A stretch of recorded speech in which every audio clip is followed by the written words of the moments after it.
Assalamualaikum warahmatullahi wabarakatuh. Perkenalkan, saya Trijahya Khairul Rafiq, calon guru penggerak angkatan 9 dari SMK Negeri 1 Melarak Ponorogo. Di sini saya akan memaparkan hasil demonstrasi kontekstual budaya positif penerapan segitiga restitusi modul 1.4. Apa itu restitusi? Menurut Gosen 2004, restitusi adalah proses menciptakan kondisi bagi murid untuk memperbaiki kesalahan mereka, sehingga mereka bisa kembali pada kelompok mereka dengan karakter yang hilang. Yang diinginkan dari proses restitusi bukan hukuman untuk menebus kesalahan. Restitusi adalah sebuah upaya yang berfokus pada solusi yang tidak menimbulkan trauma pada murid, sehingga dapat mengembalikan murid yang berbuat salah pada kelompoknya dan membentuk siswa yang mandiri. Tahapan segitiga restitusi: menstabilkan identitas, validasi tindakan yang salah, dan menayakan keyakinan. Menstabilkan identitas, bagian dasar dari segitiga, bertujuan untuk mengubah identitas anak dari orang yang gagal karena melakukan kesalahan menjadi orang yang sukses. Anak yang melanggar peraturan karena sedang mencari perhatian adalah anak yang sedang mengalami kegagalan. Dia mencoba memenuhi kebutuhan dasarnya namun ada benturan. Validasi tindakan yang salah. Setiap tindakan dilakukan dengan suatu tujuan, yaitu memenuhi kebutuhan dasar. Menurut teori kontrol, semua tindakan manusia, baik atau buruk, pasti memiliki maksud atau tujuan tertentu. Seorang guru yang memahami teori kontrol pasti akan mengubah pandangannya dari teori stimulus respon ke cara berpikir proaktif yang mengenali tujuan dari setiap tindakan. Menanyakan keyakinan. Teori kontrol menyatakan bahwa kita pada dasarnya termotivasi secara internal. Ketika identitas sukses telah tercapai dan tingkah laku yang salah telah divalidasi, maka anak akan siap untuk dihubungkan dengan nilai-nilai yang dia percaya dan berpindah menjadi orang yang dia inginkan. Pada kasus 1, Yudika sering datang terlambat ke sekolah. Banyak guru telah mengeluhkan hal tersebut. Sebagai wali kelas, Pak Rafiq ingin menyelesaikan permasalahan yang dialami Yudika tersebut menggunakan prinsip segitiga restitusi. Waalaikumsalam, Yudika. Silakan duduk, Mas. Yudika, maaf, Bapak meminta waktumu sebentar. Kira-kira Yudika tahu tidak kenapa Bapak memanggil Yudika pada hari ini? Tidak tahu, Pak. Tidak tahu ya. Begini Yudika, menurut informasi yang Bapak dapat dari Bapak Ibu Guru, kamu akhir-akhir ini sering ya datang terlambat ke sekolah ya? Iya, Pak. Baik. Seingat Yudika, sudah berapa kali Yudika datang terlambat ke sekolah pada bulan ini? Sudah 8 kali. 8 kali. Menurut Yudika, kalau datang terlambat dan tidak mengikuti kegiatan pembelajaran di jam pertama itu merupakan sebuah kesalahan atau bukan? Iya, Pak. Sebuah kesalahan. Kesalahan ya. Baik Yudika, memang berbuat salah itu adalah hal yang manusiawi. Setiap orang pasti pernah melakukan sebuah kesalahan. Namun yang perlu kita ketahui dan kita sadari bahwasanya kita tidak fokus pada permasalahan tersebut, melainkan pada solusi dan bagaimana kita memperbaiki kesalahan yang telah kita lakukan. Setuju Yudika? Setuju, Pak. Baik, dari permasalahan tadi, ayo kita cari solusinya bersama-sama. Ya? Iya, Pak.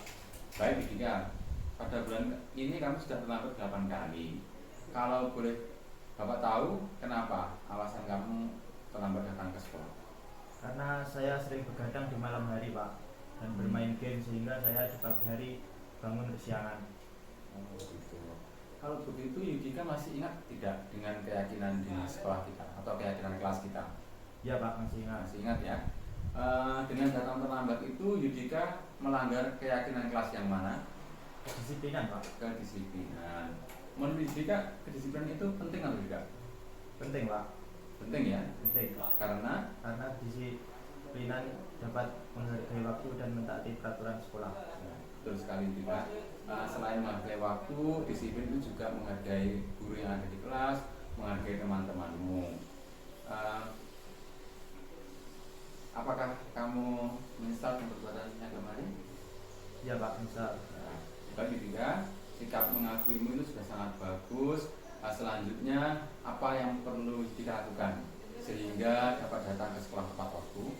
Ya Pak, saya akan lebih mengurangi begadang di malam hari dan bangun lebih pagi. Gitu ya. Kamu akan memperbaiki itu semua ya Yudika. Ya Pak. Baik Yudika, untuk selanjutnya nanti Bapak akan menghubungi orang tua kamu untuk berkolaborasi bersama supaya bisa mengingatkan kamu untuk tidak begadang di malam hari dan bisa bangun lebih pagi lagi sesuai dengan yang kita sepakati bersama hari ini. Ya Pak. Baik ya. Setelah ini silakan kembali ke kelas. Jangan lupa mengikuti semua pelajaran dengan baik dan tuntaskan semua tugas-tugas selama kamu terlambat kemarin. Ya, Ya, Pak. baik ya. Langsung kembali ke kelasnya. Waalaikumsalam warahmatullahi wabarakatuh. Berikutnya pada kasus kedua, hari Rabu, pelajaran untuk kelas 11 TPM adalah produktif teknik pemesinan. Sesuai dengan kesepakatan minggu lalu, kegiatan pembelajaran hari ini adalah praktik pemesinan bubut. Pak Rafiq sebagai guru pengampu pada mata pelajaran tersebut akan memberikan pelajaran praktik di bengkel. Sesuai dengan kesepakatan dan SOP di bengkel, seluruh siswa harus menggunakan baju praktik. Pada saat itu terlihat Bagus tidak menggunakan baju praktek saat pelajaran di bengkel. Hal ini dijelaskan melanggar kesepakatan dan peraturan yang ada. Pak Rafiq pun segera memanggil Bagus untuk menyelesaikan masalah tersebut. Ya, sekarang duduk, Mas. Baik, Bagus. Mohon maaf, Bapak meminta waktu sebentar. Kira-kira Bagus tahu tidak kenapa Bagus Bapak ajak ke rumah Bapak hari ini? Tidak Pak. Tidak ya. Baik Bagus. Begini, jadi hari ini kegiatan pembelajaran di kelasmu adalah teknik pemesinan bubut, betul? Betul. Ya. Waktu praktek di bengkel pemesinan bubut sesuai dengan aturan dan SOP yang berlaku harus menggunakan baju praktek. Nah, kenapa Bagus hari ini tidak menggunakan baju praktek? Ketinggalan di rumah Pak. Jadi baju praktekmu ketinggalan di rumah. Iya. Menurut Bagus, tidak menggunakan baju praktek di kelas waktu pembelajaran di bengkel itu merupakan sebuah kesalahan atau tidak? Salah Pak. Kesalahan ya? Iya. Ya. Jadi begini Bagus, memang setiap orang pernah melakukan kesalahan, termasuk juga Bapak. Bapak dulu pernah juga mengalami hal yang sama, tidak membawa baju praktek waktu pembelajaran. Tetapi yang menjadi fokus utama kita saat ini adalah mencari solusi dan bagaimana memperbaiki kesalahan tersebut. Setuju? Setuju. Sekarang mari kita berbicara mengenai keyakinan kelas yang dulu pernah kita buat dan kita sepakati. Apakah Bagus masih mengingatnya? Masih. Kira-kira keyakinan yang mana yang Bagus belum tunjukkan ketika Bagus tidak menggunakan baju praktek di bengkel? Ketertiban dan kedisiplinan Pak. Ketertiban dan kedisiplinan. Betul sekali Bagus ya. Kemudian apa yang Bagus akan lakukan agar tidak mengulang kesalahan yang telah Bagus buat, tidak menggunakan baju praktek saat pembelajaran praktek? Saya akan lebih mengingat jadwal dan keyakinan dan peraturan kelas Pak. Selanjutnya saya akan menggunakan baju praktek. Ya, itu ya Bagus. Jadi Bagus ingat betul dengan keyakinan kelas yang telah kita sepakati, Bapak apresiasi betul. Kemudian dari tadi pernyataan Bagus sudah mengakui dan kita sudah menemukan solusinya. Baik Bagus, alhamdulillah kita telah menemukan solusinya. Setelah ini Bagus kembali ke bengkel, Bagus melanjutkan kegiatan pembelajaran, tetapi dengan catatan Bagus hanya tidak bisa praktek. Bagus hanya bisa menyusun rencana pekerjaan dan mengamati rekan-rekannya. Konsekuensinya minggu depan Bagus harus menyelesaikan prakteknya secara mandiri. Bisa dimengerti Bagus? Bisa Pak. Ya, setelah ini saya harap Bagus langsung kembali ke bengkel. Kita kembali ke bengkel untuk melaksanakan pembelajaran. Ya.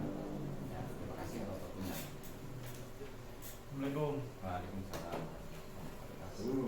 warahmatullahi wabarakatuh. Saya Yudika dari kelas 11 TPM. Dengan penyelesaian permasalahan yang dilakukan Pak Rafiq, saya merasa nyaman dan dihargai serta didengarkan sebagai siswa. Demikian tadi hasil penyelesaian permasalahan dengan menggunakan segitiga restitusi. Salam guru penggerak, tergerak, bergerak, dan menggerakkan. Terima kasih. Wassalamualaikum warahmatullahi wabarakatuh.